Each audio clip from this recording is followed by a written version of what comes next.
Welcome travel সহায়ক আমার এই ব্লগটাতে। এবং আম, আজকের ব্লগটা দেখছি আমি শুয়ে গড়িমসি করে করছি। সেটা হচ্ছে রিজনটা হচ্ছে যে মহাকুম্ভ। এবং আমি আমার মা মহাকুম্ভে যাচ্ছি। আর যেটা হচ্ছে গিয়ে দরকার, মানে যে কারণে আমি এই ব্লগটা আজকে করছি আমাদের এই ট্রাভেল নিয়ে, যে আমাদের মানে আমার মা এই মহাকুম্ভে যাওয়ার কথা বেশ কয়েকদিন ধরেই বলছিল, মানে শুরু হওয়ার আগে থেকেই, কিন্তু আমি আমার কাজের চাপে ম্যানেজ করতে পারছিলাম না। বাট যখন ম্যানেজ করতে পেরেছি তখন আমি দেখছি মহাকুম্ভে যাওয়ার ম্যাক্সিমাম ট্রেনের টিকিট ফুল। এবং হচ্ছে ঘটনা যে আমার মাকে আমি ওই বাদুর ঝোলার মতো করে তো নিয়ে যেতে পারবো না, কিন্তু তাও যেতে হবে। কিভাবে যাব? তো in the mid of time আমি চেক করতে গিয়ে দেখছি যে ডিরেক্ট ট্রেন এখান থেকে আমাদের হাওড়া থেকে যে রাজধানী আছে, হাওড়া রাজধানী, নিউ দিল্লির, যেটা প্রয়াগরাজ হয়ে যায়, সেটাও টিকিট ফুল হয়ে গেছে। সো আর কি রাস্তা থাকতে পারে? তো এখান থেকে লখনৌ, এখান থেকে দীনদয়াল উপাধ্যায়, এখান থেকে বেনারস সব দেখছিলাম যে ওখান থেকে বন্দে ভারত আছে, বন্দে ভারত ব্রেক জার্নি করে যাতে পৌঁছাতে পারি, কিন্তু সব ফুল। এবং ফ্লাইটের টিকিটের দাম চড়চড় করে বাড়ছে।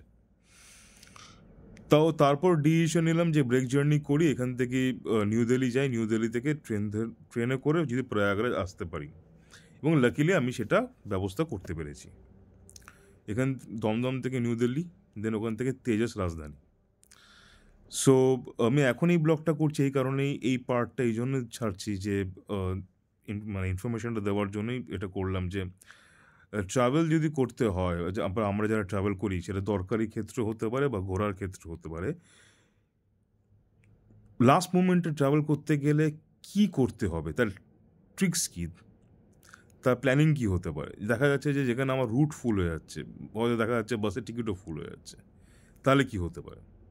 আর আমি যে সময় ডিসিশনটা নিয়েছিলাম তখনও এত বাস সার্ভিস কলকাতা থেকে প্রয়াগরাজের জন্য অন হয়নি। মানে আমার টিকিট কাটা হয়ে গেছে, তার পরপর বাস সার্ভিস স্টার্ট হয়েছে। আর আমার মা বাই রোড যাওয়াটা খুবই প্রবলেম, বিকজ আমার মায়ের ভমিটের প্রবলেম আছে। তো তার জন্য ট্রেন অ্যান্ড প্লেন ইজ, মানে this things are easy for her. তাই জন্য এইবার বিষয়টা এটাই, যে লাস্ট মোমেন্টে যদি কোনো প্ল্যানিং আমরা করি কোথাও পৌঁছানোর জন্য, সেটা কীভাবে করতে পারবো, সেটা কী প্রসেস থাকতে পারে, কী হতে পারে না পারে। মানে আমার যেরকম 12 তারিখে এই স্নানটা করার টার্গেট আছে, আই থিঙ্ক 12 তারিখে মাঘী পূর্ণিমা আছে। আর আমি ট্রেনের টিকিট বুক করেছি মান্থ অফ জানুয়ারির 17 বা 18। লাকিলি আমি এই একমাত্র মানে ব্রেক জার্নিতে শুধুমাত্র এই ফ্লাইটে করে দিল্লি, দেন ওখান থেকে তেজস রাজধানী করে পৌঁছানোটা আমি টার্গেট করছিলাম। আরেকটা ট্রেন আছে from Delhi to Prayagraj direct, সেটা ওটা প্রিমিয়াম ট্রেন, সেটা হচ্ছে হামসফর এক্সপ্রেস, কিন্তু সেটা পাইনি, সেটা ফুল হয়ে গেছে। রাত 10টায় ছাড়ে, সকাল 6টায় প্রয়াগরাজ নামায়, খুব সুন্দর ট্রেন টাইম।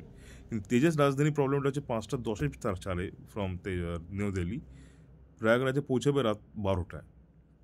ওটা একটা হেক্টিক। কিন্তু আমি প্রয়াগরাজ স্টেশন চেক করতে গিয়ে দেখছি যে ওখানে ম্যাক্সিমাম ট্রেন, মানে হাওড়া থেকে রাজধানী যেগুলো যাচ্ছে বা যত প্রিমিয়াম ট্রেন, ম্যাক্সিমাম ট্রেনটাই রাত্রিবেলা ওখান দিয়ে ক্রস করে।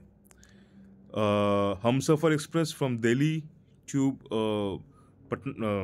প্রয়াগরাজ, একমাত্র ওই ট্রেনটা রাত 10টায় ফ্রম দিল্লি, নিউ দিল্লি থেকে ছাড়বে এবং 6টায় প্রয়াগরাজে পৌঁছাবে। তো এই হচ্ছে বিষয়।